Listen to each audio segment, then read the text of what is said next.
Anyway, hi besties. Another quarter has passed, so it is time for us to talk about all of the books that I've read over the past 3 months. Over March, April and May? No, April, May and June. I ended up reading a total of 37 books over this last quarter, and I'm not going to be talking about all of them because some of them were for videos, but I will probably go through and at least mention like every single book that I've read. Honestly, 37 books, that is a lot more than I thought I had read over the last quarter. I feel like I haven't actually really read anything the past few months because I've been so busy with uni, but seems I still managed to read a decent amount. So we have a bunch of books to talk about. Let's just get into it. I'm going to start with all the books that I read in April, make my way through May, and finish off with all the books that I've read in June. So in April, I started off by reading the Court of Thorns and Roses series by Sarah J. Maas. I'm not going to talk about those. I did a whole video, a whole reading vlog reading these books. So if you want to hear my thoughts, go watch that video. It'll be linked down below. A book that I read in April that I didn't really talk about anywhere online was First Comes Like by Alicia Rai. I think this is the 3rd book in her viral series, something viral series. These are diverse romance books. I want to say contemporary, almost chick lit kind of romances. This romance follows Gia, I'm pretty sure her name is, who is a beauty influencer, and her encounters with a famous movie star whose name is Dev. He's just come from Bollywood and is doing his first kind of film in Hollywood. They meet at an event and oh my god, no, that's right, so Gia has been talking to Dev for a really long time, except it wasn't Dev, it was someone else in his family, but they've kind of had this like budding online romance, and Gia's super excited to meet him in real life now that he's in Hollywood. And they meet up and it's a super awkward first meeting, obviously, because he doesn't even know who she is, but basically due to some outside circumstances these two have to get close to each other. They get to know each other a lot more, and obviously there's a romance between these two. Honestly, this was very sweet. I did like it. I gave it 3 stars because it wasn't really like a standout romance for me personally. I do really appreciate that these romances are diverse though, and they are not super smutty, which I think is, from what I have heard from reviews, culturally accurate to the characters that are in the stories. So while I personally like a little bit more smut in my romance, these were really sweet, really nice, and I would highly recommend these for anyone who is wanting to start out in the romance genre. I think you could really like this series. Alicia Rai does write some really great chemistry and romance. Then in April, I reread Take a Hint, Dani Brown. This is my favorite Talia Hibbert book from the Brown Sisters trilogy. This is the 2nd one, and this follows Dani and Zaf, and this is essentially just a fake dating romance. It is so sexy, so sweet. Like, no one knows how much these characters and this romance means to me. This book has my whole entire heart. If you haven't read it before, please pick it up and read it. It is so great. I absolutely adore it. And just in general, Talia Hibbert is a romance writing queen. Pick up her books if you haven't. I'm going to be talking about a few more of her other books in this wrap up because I read a bunch of her stuff over the last quarter, but reread this. Still a 5 out of 5 stars. Absolutely love it. We'll never get sick of this book. We'll never get sick of this book. Could reread it until the end of time, to be honest. Oh my gosh, so next I read books that I think I was meant to read for a video, but that video never really ended up happening, and those books are A Touch of Darkness and the sequel, this duology. I think it's actually a trilogy now. This series, either way, is by Scarlett St. Clair, and this series is a Persephone's and Hades retelling. New adult, a little bit sexy, a little bit fun, kind of set in a more modern world, so not like old-time Olympus. Hades runs a club and Persephone is at university. I'm pretty sure she's studying to be a journalist, and it follows their romance. And so A Touch of Darkness and A Touch of Ruin, the 2 books that I read, are from Persephone's point of view. I'm pretty sure that Scarlett St. Clair also wrote these books from Hades' point of view. From what I can tell, it's the exact same plot, just from Hades' point of view. So I haven't picked those up yet, but I might, and I'm pretty sure the newest book in this series just came out last month or something, so definitely will be picking that up sometime soon. I really enjoyed these. I gave these both 4 stars, I'm pretty sure. Oh, I don't even have all of them here. Anyway, over April, May and June, no, was I still reading them in June? No, over April and May, basically I went and reread the entire Grishaverse series by Leigh Bardugo. I vlogged this whole experience, so I vlogged me reading every single one of the books in the Grishaverse. They are full of spoilers, so if you don't know anything about the series and you don't want to know, don't watch the videos, but I will have them linked down below if you want to go check them out. I had so much fun reliving these stories, reliving in this world for a few months. I did reread these because season 1 of Shadow and Bone, the TV adaptation, came out in April. I absolutely loved that as well, so much. Absolutely incredible adaptation, just if anyone was wondering. I read all those. They are all absolute favorites, all 4 or 5 stars from me. Actually no, I think I gave Ruin Rising 3 stars because I didn't like it that much. Anyway, if you want to hear more about that, go watch my videos, but absolutely love those. Read them over April and May. Another book I read that was meant to be for a video but I didn't end up posting was The Crown of Gilded Bones by Jennifer L. Armentrout. This came out in April. This is the 3rd book in the From Blood and Ash trilogy. No, series. I thought it was a trilogy and I thought this was the last book, so imagine my shock when this ended on a cliffhanger. I genuinely think I had some sort of like dissociative panic attack finishing this book because I was so shocked that Jennifer L. Armentrout could end a series like that. She hasn't ended it like that, guys. There are like 3 more books and a whole spin-off series coming our way, so I didn't need to worry.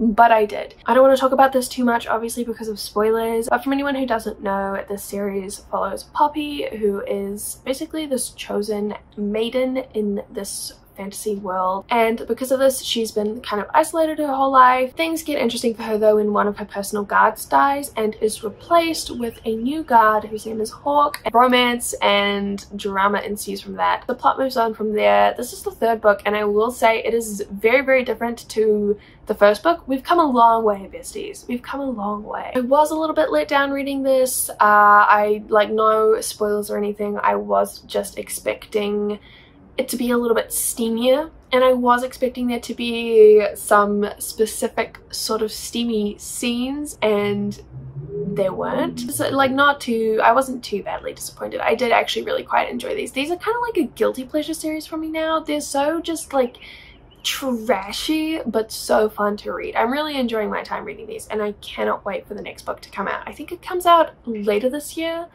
and then or that might be the first one in the spin-off series. I think the next one in the Blood and Ash series might come out next year, early next year. Either way, I'm kind of addicted to the series. Don't call me out on it. I'm willing to accept that these aren't great books, but they are just so fun. Like the ideal form of escapism for me. The next book I read in April was a romance, and this was Diver's Heart by K.A. Knight. For anyone who doesn't know, K.A. Knight wrote Den of Vipers, and I wanted to give some of her other books a go.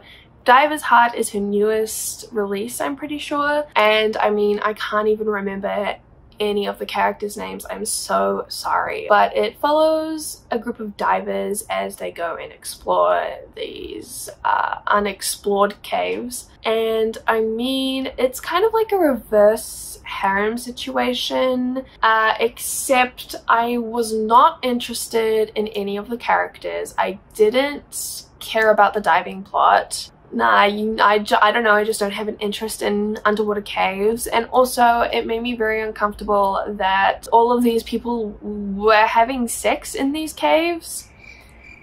It just seemed unhygienic and not fun at all. So this one was a really bad read for me. I gave this 1 stars. I really didn't like it. The next book I read was also a romance, but a lot better than Diver's Heart, and that is The Roommate Risk by Talia Hibbert. So this is a friends to lovers romance. Follows Jasmine, who basically, due to like plumbing problems in her home, her house gets leaked.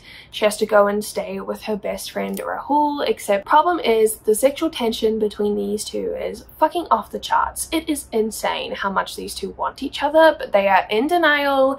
They are both pining for each other, but you know, they won't admit it, they won't speak it out loud, they don't dare to try and, you know, actually have something come of this tension between them. And of course this is all heightened by the fact that they are like now living together. So much pining in this, so much sexual tension, so much build up. This was really, really great. Talia Hibbert can do no wrong. I gave this 4 stars. Then I reread another romance book which wasn't my fave, but I really loved this time around, and that is The Kiss Quotient by Helen Huang, that's her name. I think I gave this 3 stars when I first read it like a few years ago, and I reread this year, and like, I don't know what it was, maybe I just really needed this at this time in my life, but this was so perfect. So I bumped my rating up to a 4-star this time around. It was just that good. This follows Stella. Basically, Stella is super bad at dating. She has no experience with men, no good experiences with men anyway. And I mean, Stella doesn't necessarily not want to date. She just doesn't really know how, and she doesn't really feel confident in dating. So she hires Michael, who is a male escort, to teach her basically how to be good with men, how to date, you know, how to be in a relationship, that whole sort of thing. So this is kind of like fake dating, and I just, something about it this time around was just so good. I loved their relationship. I just, everything about it was so, it's so sweet, but also so steamy, so good. I can't believe I didn't like it that much the first time I read this, because reading it this time was just delicious. It was so great. I also went and reread The Bride Test by Helen Huang, which is the second book after The Kiss Quotient, and I didn't really like this one that much. I didn't like it when I first read it, and I didn't really like it this time around either, which kind of sucks. This book follows Esme, who is from Thailand, but she's working in Thailand one day when she meets this like old rich lady, and this old rich lady goes, "Hey, do you want to come with me to America, live with my son for a few months and try to get him to marry you?"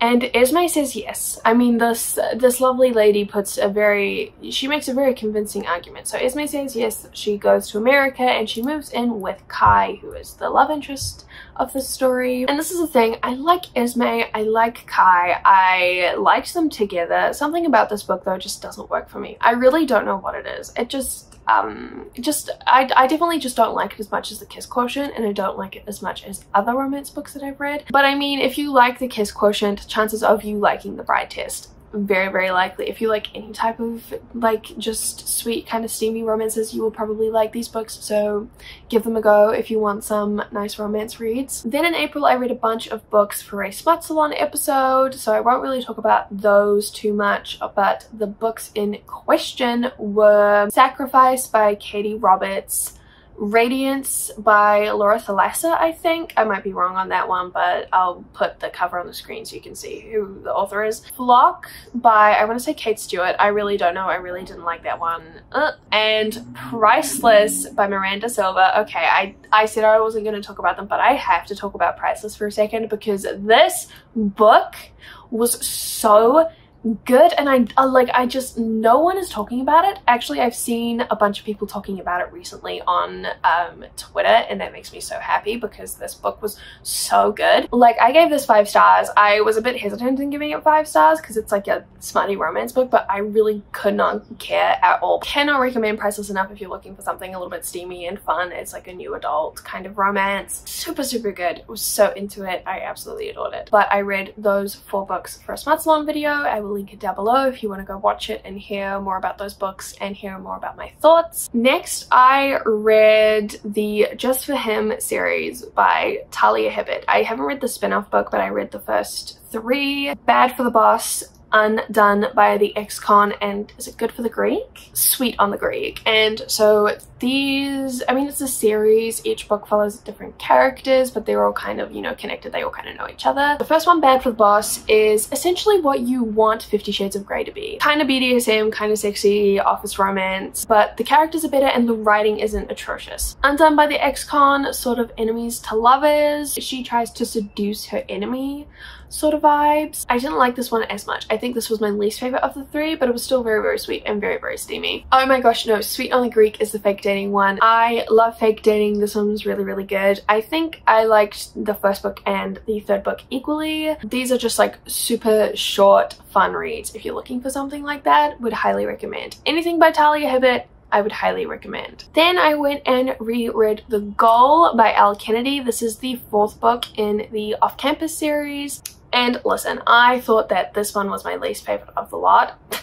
That's a fucking joke. I loved this so much. Tucker is so insanely hot, and then also Sabrina, I can't tell if I wanted to be her or if I wanted to fuck her, honestly. And essentially, I mean, the main kind of plot of the book is that they casually hook up, but then Sabrina ends up getting pregnant, so they have to decide, you know, what are they going to do with the baby? What are they going to do? Are they going to stay together?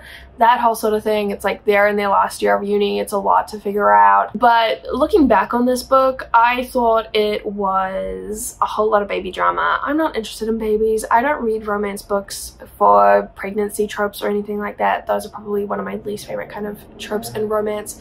Not interested, not my thing.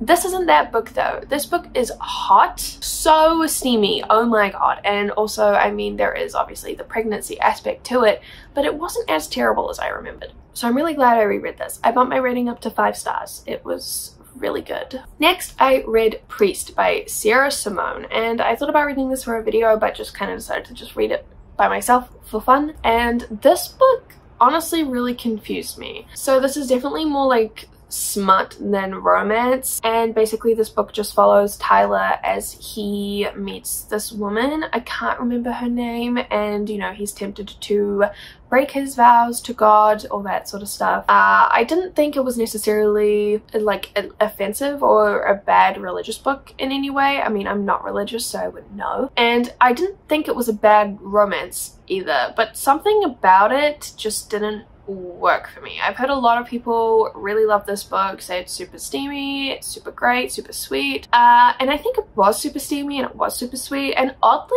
it was very beautifully written, which I think honestly kind of threw me while I was reading it. There were some very like poetic kind of scenes that were really well written, basically. I don't know how else to say that. I think Sarah Simone wrote religion and, you know, faith very beautifully. Like, the quality of the writing was a lot better than I was expecting, basically. Still though, I didn't think this was anything outstanding. It wasn't a standout romance for me. I gave it 3 stars. It was fine. After like going on about how beautiful this book was, it was fine. Oh my god. Okay, so the next 2 books that we're going to talk about. I never thought I would sit here and say that I read 2 Omegaverse books and cried over them.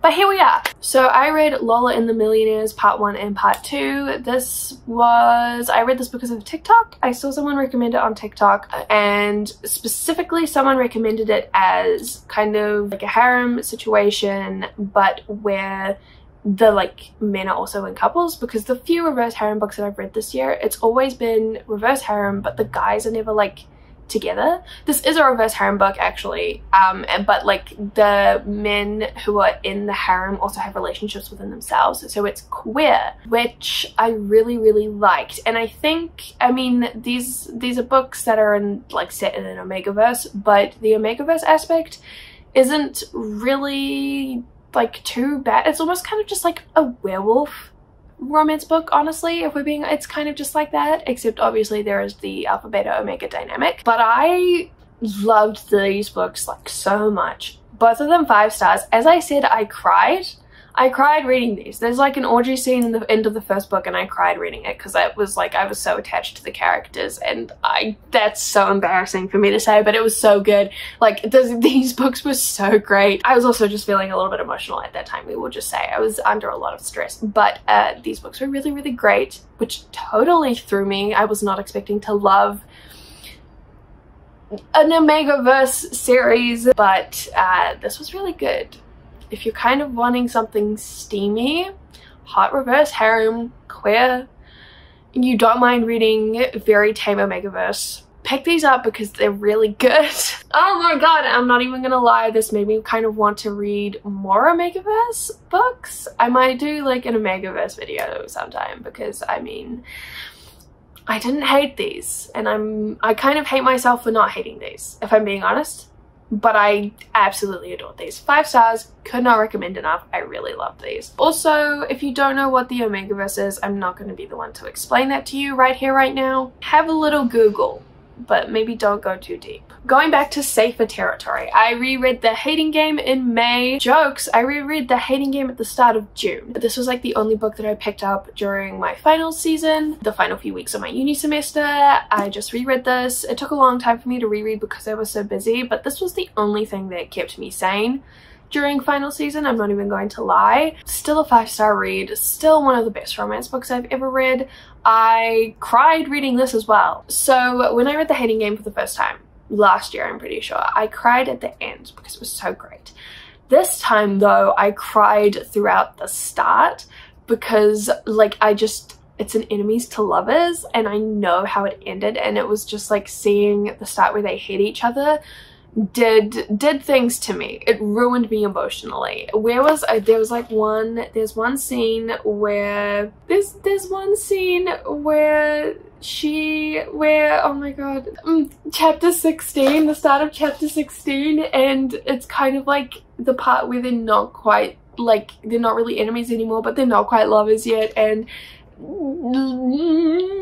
stop, this is disgusting. I don't want to be this type of person who like gushes over romance books, but oh my god, chapter 16, this page of chapter 16, I sobbed right here on this couch on like a Wednesday morning because I was emotionally ruined, not only by this but also by finals. Read it. I just, like, even if you don't love it, you'll like it, okay? The next 6 books I'm going to talk to you guys about I read all at the end of June after I'd finished my semester at uni. The first book I read was Sugar Daddies by Katie West, and this is a MMF romance, and I mean it's kind of what the title says. Our female main character gets into a sugar baby arrangement with 2 sugar daddies. These 2 sugar daddies are already in a relationship and they're looking for a sugar baby to join them, and I mean it was pretty predictable, but it was pretty hot as well. I don't know, it wasn't bad by any means, but something I think I really wanted it to wow me and it didn't. I gave this 2 stars, but probably only because I went in with high expectations. But if you're looking for something smutty with an MMF relationship dynamic, this was pretty hardcore in terms of the steam. Pretty good, pretty sweet as well at times, so if you're looking for something like that, this could be a good book for you. Next I read Ice Planet Barbarians. We don't need to talk about this. I did a reading vlog for this. If you want to go check that out, you can check that out. This is a sci-fi alien smut book blowing up on TikTok for the past like month, so I picked it up to see what it was about. It was fine. Surprisingly, I gave this 3 stars. I liked this better than the Sugar Daddies book. Like, don't want to talk about this too much though. You can go check out my video if you want to hear more about it. After that, I read The Soulmate Equation by Christina Lauren. This is Christina Lauren's newest release, and this was surprisingly really fun. I really liked this. So this follows Jess, who is a single mom and a freelance worker. So she's very busy and she doesn't really have time for dating, but she gets convinced to try out this new dating app called Genetically, which essentially is a dating app that takes your DNA and pairs you up with like people based on their DNA, and they're meant to be like super accurate matches, and so you can pick which level of accuracy you want from your partner. So for example, you can send in your DNA and say, I only want to be matched with people who I would just like casually date because I'm not looking for anything serious right now, right? Or you can go on like the other end of the scale and you can go, I want to be matched with my soulmate. Soulmate, literally. Apparently the people at Genetically can find your soulmate for you using your DNA. So Jess sends in her DNA and she's super shocked to find that Genetically actually has a soulmate match for her, and she is even more shocked to find out that it is this regular at the coffee shop that she works at every day, who is a bit of a dick. She doesn't really like him. But he is also the founder of Genetically. He made this app. So this is kind of like a mix of enemies to lovers, also kind of, I don't want to say like fake dating, but they get the match, and I mean they're both really shocked to find out that they're each other's soulmates. But obviously, like, great publicity for the app. The app hasn't launched yet, by the way. I feel like that's important to say. They want to promote the app. So Jess and River agree to try to get to know each other, at least go on dates and stuff like that. But it's also kind of just like for the promotion of the app.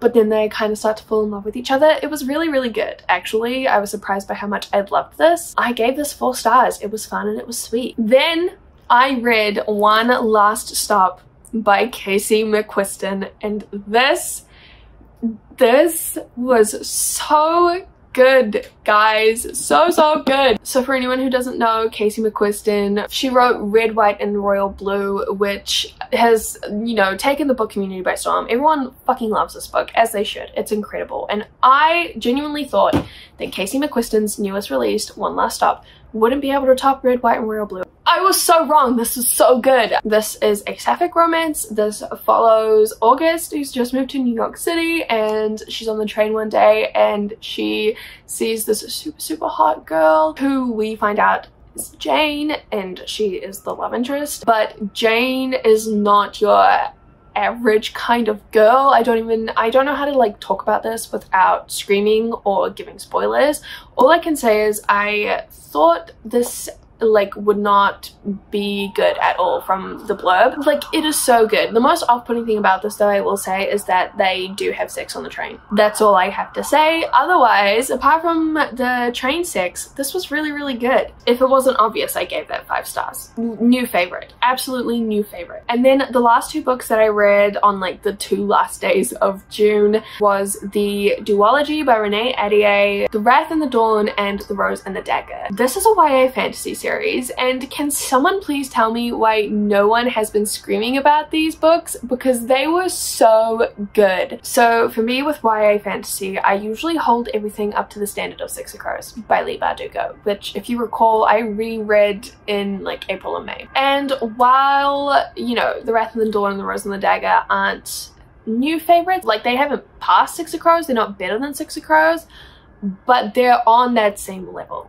Like, that's how good this duology was. It was so good, and I'm so surprised. I've heard about this series, like, vaguely. I've heard people talk about them, but not like the level of obsession that I am, like, that they should have. After reading these books deserve to be obsessed over. They were just so good, so beautifully written as well. Oh my god, should I tell you what they're about? Oh my god. So this is a retelling of a classic Arabic story. I think it's called 1,000 Nights. I always say the name wrong, but it's a retelling.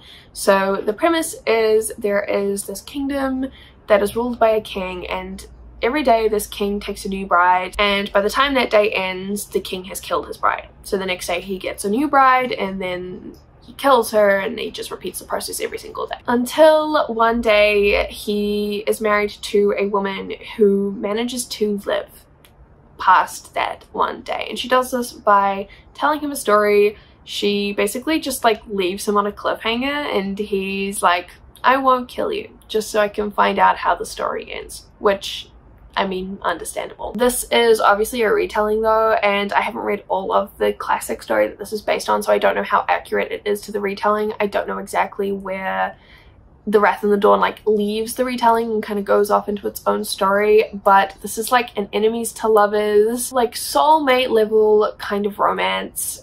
Fantasy as well. Obviously there are some great kind of revenge plots, war plots going on in this as well. As I said, beautiful writing and super fast paced. Like, these books were surprisingly short, very easy to read, just so good. And I don't know why people aren't screaming about these books, because I want to scream about them, because they were that good. 5 stars. Favorites. Incredible. I was blown away. Oh, anyway, the sun has gone down. Those are all the books that I read over April, May and June, the second quarter of 2021. That's all I really have to talk to you guys about today. I will say though, I think that the amount of books that I read each quarter is too much to keep doing these quarterly wrap-ups. So I think I might have to see about going back to doing monthly wrap-ups, even though I am the most unreliable person and time is irrelevant to me. So I might not be super consistent with those, but I think that's going to be what we have to do, because I've been sitting here filming for over an hour and I don't think I can do this again, especially because I'm trying to create shorter videos in general. So I think we're going to ditch the quarterly wrap-ups, So potentially expect to see me at the end of July with a July wrap up. We'll see how it goes. I think that'll be a bit better. Okay. Anyway, I hope you guys enjoyed this video. Thank you guys if you've stuck this far with me right until the end. Absolutely comment some of the books that you've been reading lately over the past quarter, over the past month, whenever.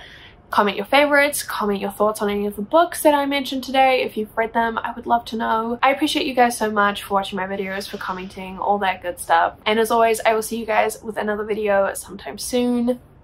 Bye. Why does my voice sound like that? Bye.